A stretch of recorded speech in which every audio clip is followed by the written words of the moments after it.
Hey there, good morning. Welcome to my little weekly show, Tuesdays at 9 o'clock Pacific time, 1 o'clock New York time. Today, we're going to be diving deep into the 5 pillars of financial success. And the reason I chose this topic for today is a lot of people think that the answer to becoming wealthy is making more money. And that is probably one of the furthest things from the truth. And I'll explain why in just a moment. If you don't understand the 5 pillars, chances are that you will never really have accumulated wealth that you can retire comfortably and live the lifestyle that you really want to live. I know it's a big, bold statement, and you'll understand why in just a few moments. I'm going to be sharing with you why making more money is not the answer. Learning the thinking required to master the game in here of wealth. And we're going to be talking about the avalanche method versus the snowball method to debt reduction. So if that sounds like a fun 30-minute packed session, you are right. So let's have a little bit of fun. Let me know who you are, where you're from. And I'm going to be looking here on my screen to see who's responding to me. As always, if you like what I'm doing, hit the share button, and let's get the word out to many more people on, on what we're doing here every Tuesday. All right, so lots of people watching right now. So the 5 pillars of financial success. If you have just joined me, all right. For some reason, my internet speed is a little bit slow today, but here we go. Great, we got. Hey, Diana and Anna, and let's see. I got to put my 57-year-old glasses on. Michelle and Kosi from Toronto. Hey, Nikki Z. Serenity from Colorado. Awesome, awesome, awesome. All right, so let's get rock and rolling. We're just past the 9 o'clock hour. For those of you who joined me, let's talk a little bit about money. First and foremost, there is a lot of misunderstanding about money. Money is like your phone, like your glasses, like a little book. It's a tool.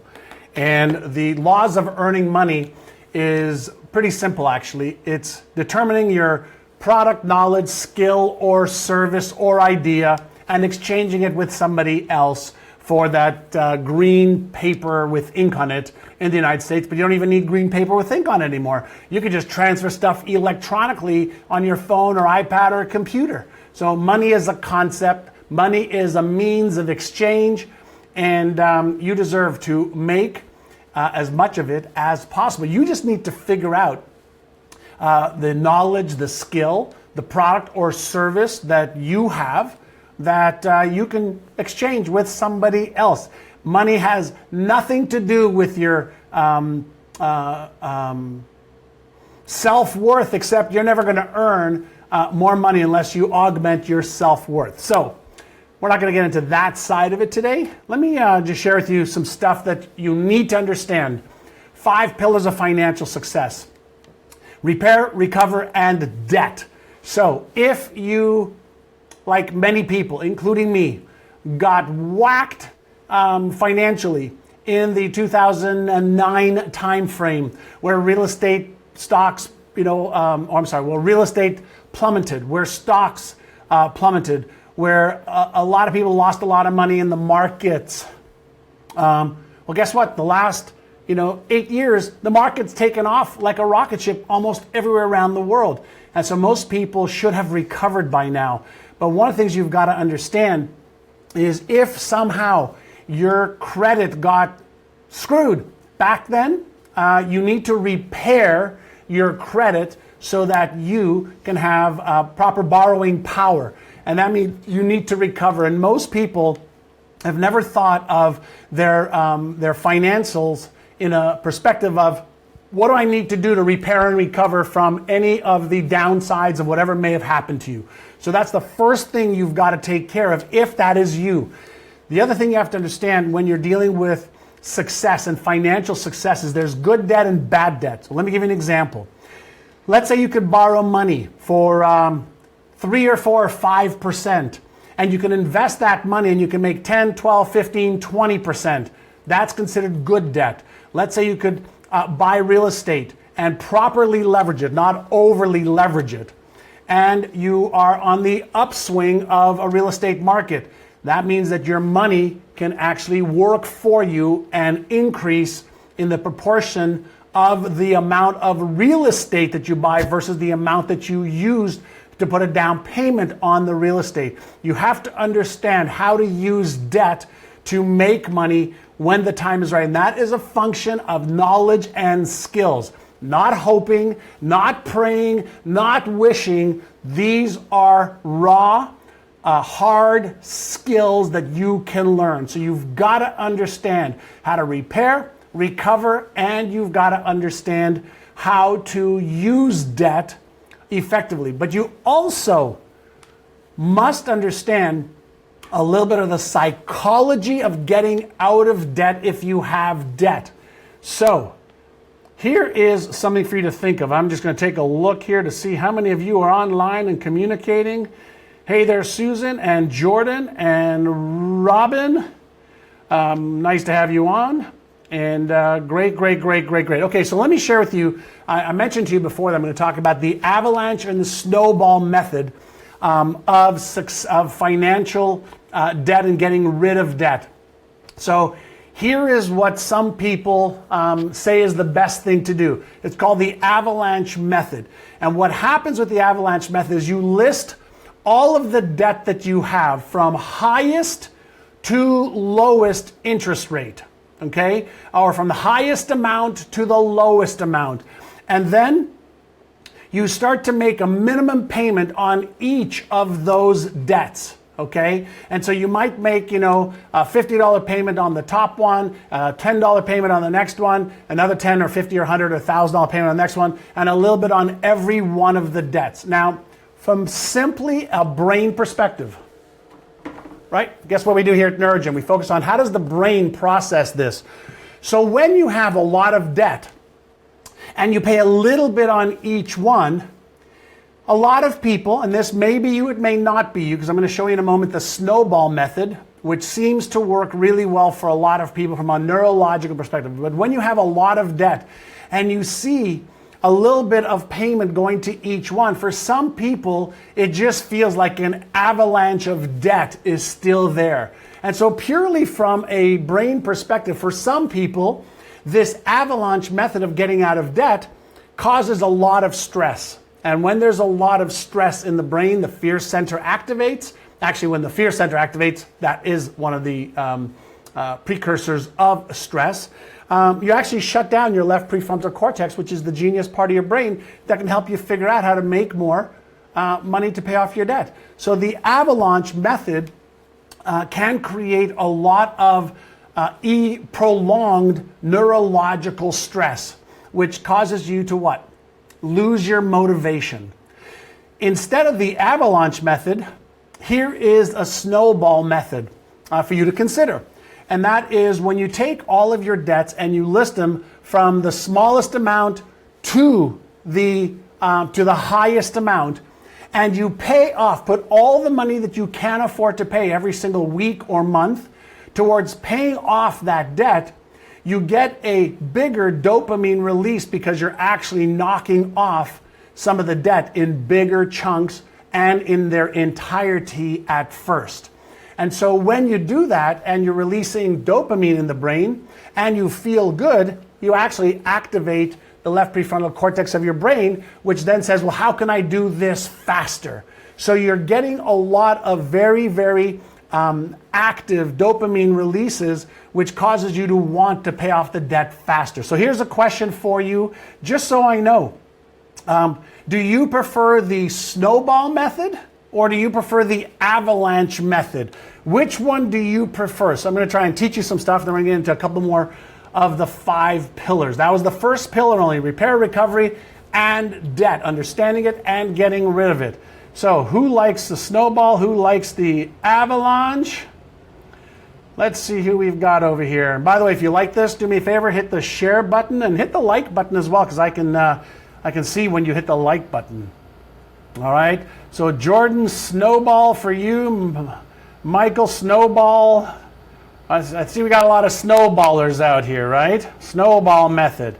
Yeah, so most people never create a list of their debt because they're afraid of it, and you can't be afraid of it. You have to work on it diligently in a small, methodical, organized fashion, and dig yourself out of whatever snowfall you've got. Okay, so lots of snowballers here.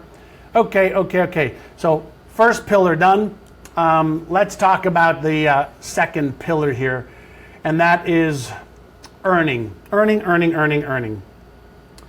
In our Winning the Game of Money program, I get a chance to see tens of thousands of people who are looking to win the game of money. And I can't tell you how many people, I would say over 90% of the people that are in these programs, maybe over 80%, do not know the difference between the activities to make money and the activities to get ready to make money. All right, so let's have a little bit of fun. Are you willing to have a little bit of fun with me? The more you participate, the more you'll learn, by the way. That's just the way the brain works. And so can you write down one money-making activity? Okay?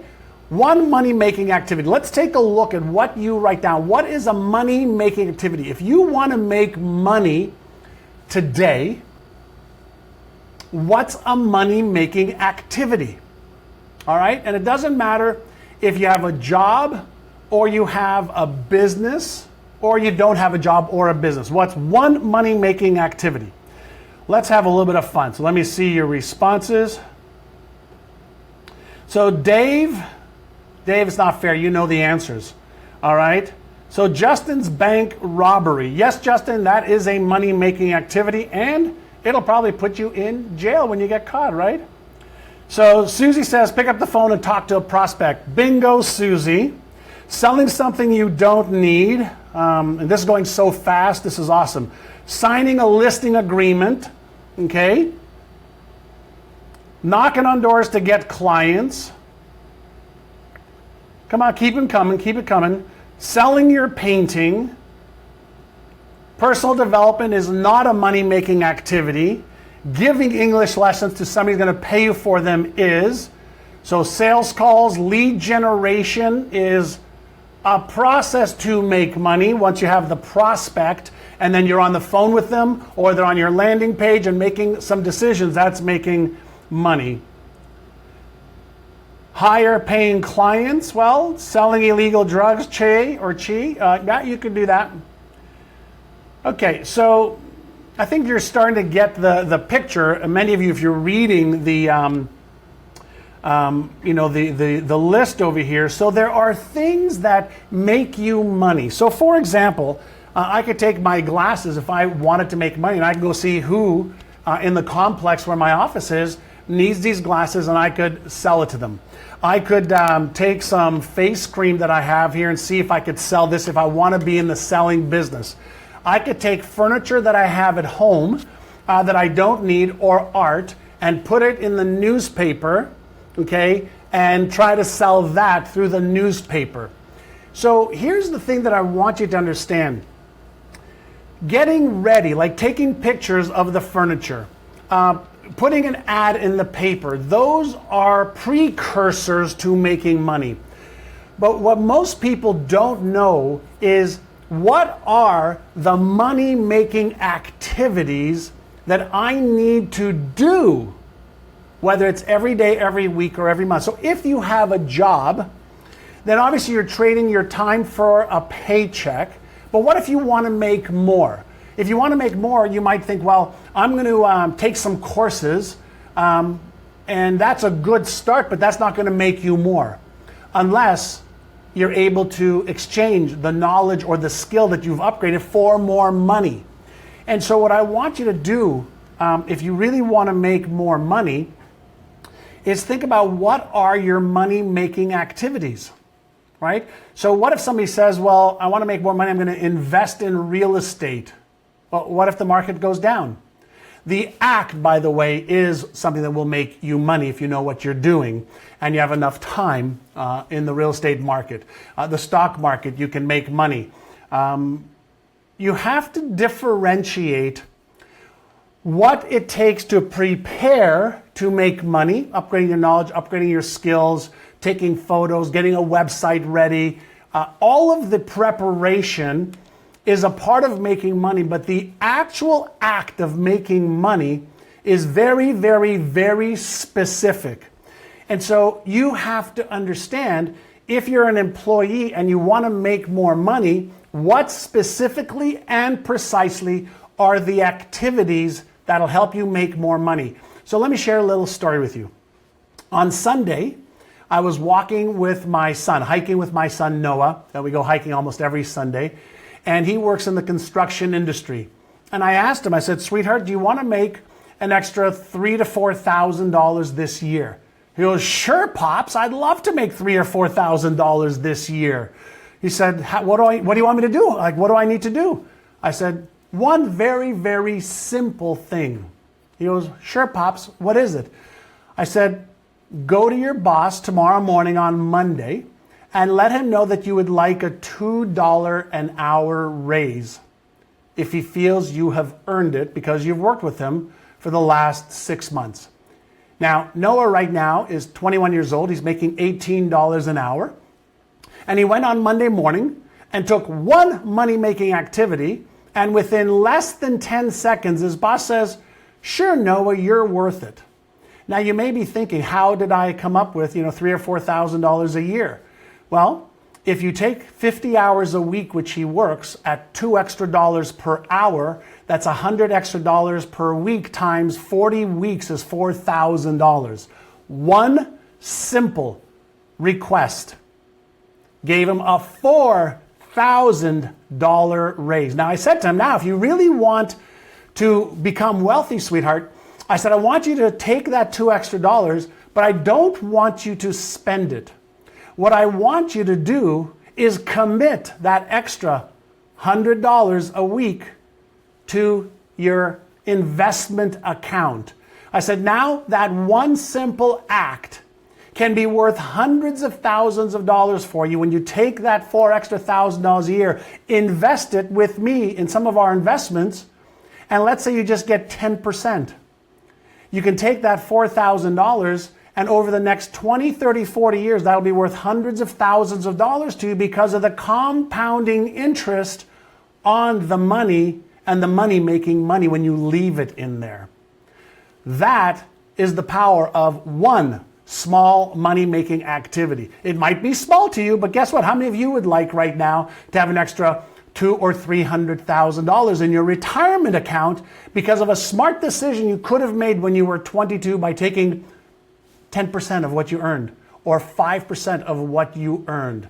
All right, so how is that for just a simple little idea on a money-making activity that my 21-year-old son just took, that if you just took some time to think and you ask yourself, what could I do today? Not next week or a month from now, today, to increase my income by 2%, 3%, 5%, by an extra $50, $100, $1,000, and then do that activity. Does that make sense?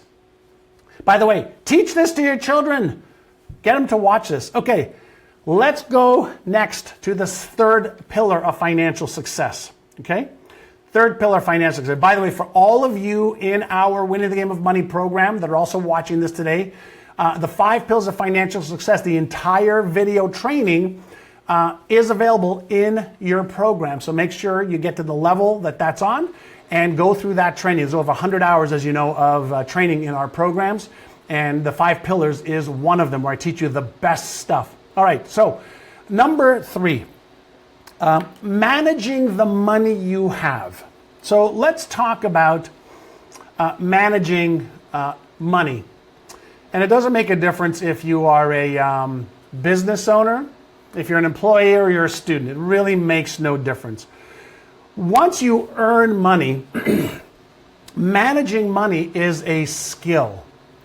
And so maybe I can share with you what my wife and I do and what I've been doing for 35 years. Is we have a budget of how much money we have coming in from our business, our investments, salaries, etc. And then we have a budget for all the things that we spend money on every single day, week, month, quarter, and year, including the government.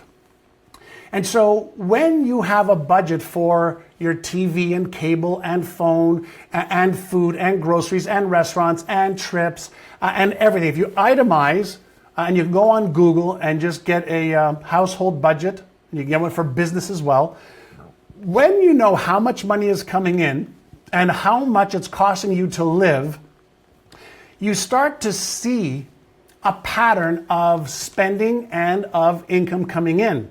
And so something I learned many years ago is spend less than you earn and then invest the difference. And if you aren't earning enough, you have to get diligent at cutting your lifestyle costs down just long enough to make more money, pay off your debt, and live below your means temporarily. Until, well, you never want to live above your means. You want to live, slightly below your means and invest the rest. But if you don't have a method to manage your money, then you're not going to have any mental or emotional control to make the smart decisions that you want.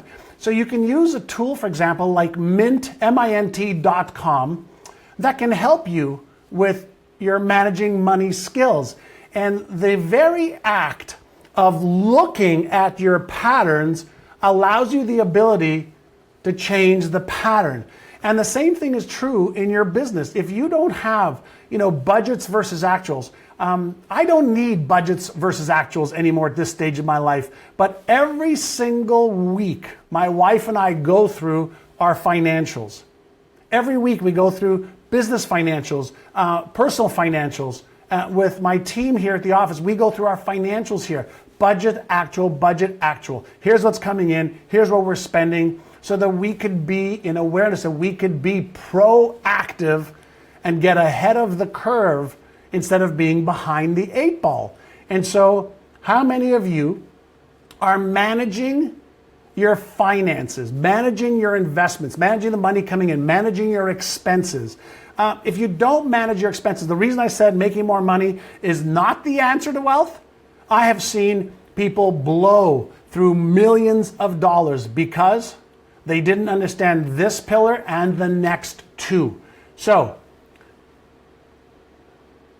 let me see your feedback. By the way, if you're liking this, hit the share button. Show me some love here, all right? Hit the share button. So, managing is number 2. And then the next pillar is investing. And so I learned many years ago, there's a couple of really good books.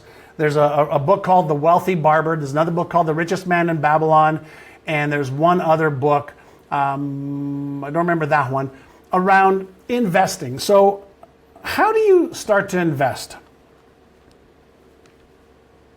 The easiest, best way that I know how is based on something that I teach called the habit is more important than the intensity at first, or the amount at first. The habit is more important than the intensity or the habit at first. Let me explain.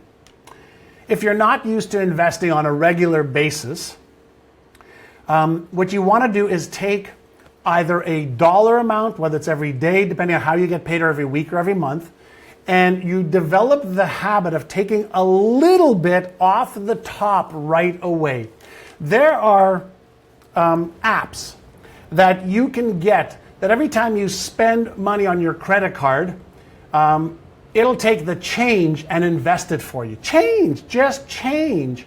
But you can also take $20 or $50 a week or a month and put it into some investments where you can get into the habit of getting money to work for you. And if you invest just like in the S&P in the United States, the Standard & Poor's Index, over 10, 20, 30, 40 years, those have been proven to work really, really well, just as a simple strategy. But when you start to think of taking some of the hard-earned money that you make and investing it, whether it's in real estate, whether it's in stocks, bonds, golds, I personally stay away from, for example, cryptocurrency, which is very, very volatile, as most of you know. If you're going to invest, understand the difference between gambling and investing.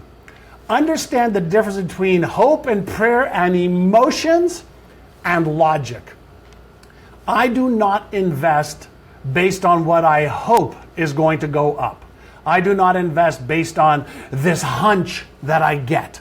I invest based on logic and fundamental principles, and whether I'm investing in real estate or a business or the stock market, I have very, very set rules of what I invest in and what I don't.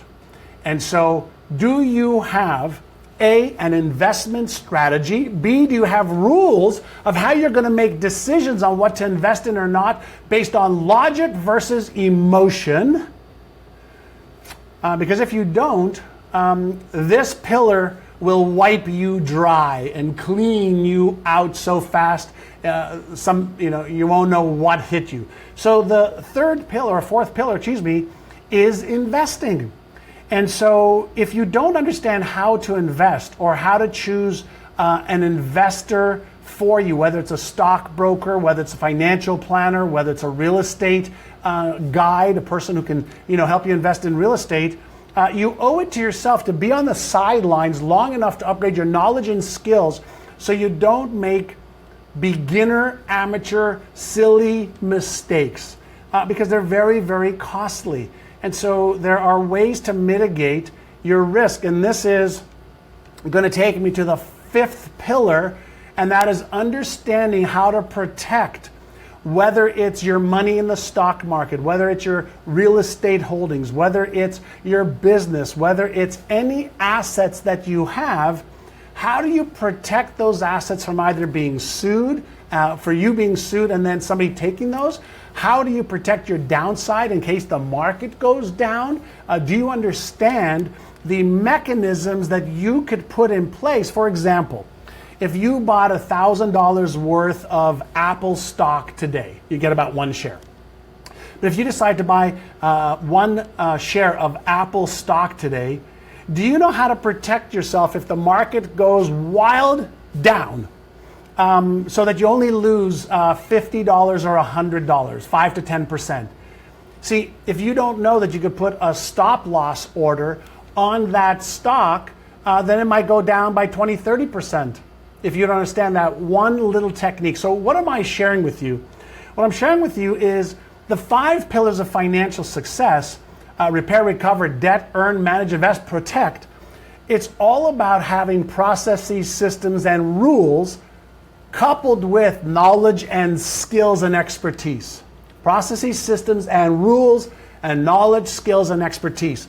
And the reason I wanted to bring this to your attention is, part of my goal is to help people live amazing lives, and money allows us to do some things, whether it's to give to charities, to take more time off, to travel the world, to enjoy some of the finer things in life.